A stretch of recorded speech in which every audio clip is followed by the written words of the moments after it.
Kenapa Nabiullah Ibrahim tidak terbakar ketika berada di dalam kobaran api yang sangat besar? Menafsirkan firman Allah, "Qulna ya naru kuni barada wa salaman ala Ibrahim."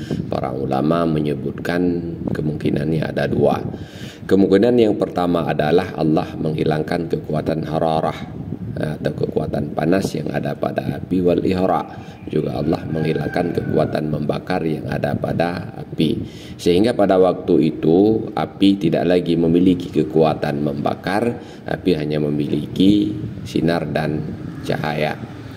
Kemungkinan yang kedua, Allah Subhanahu wa taala menciptakan sesuatu pada tubuh Nabiullah Ibrahim sehingga beliau tidak merasakan panas, kalaupun pada waktu itu api memiliki kekuatan hararah, kekuatan panas dan kekuatan ihra sebagaimana biasanya.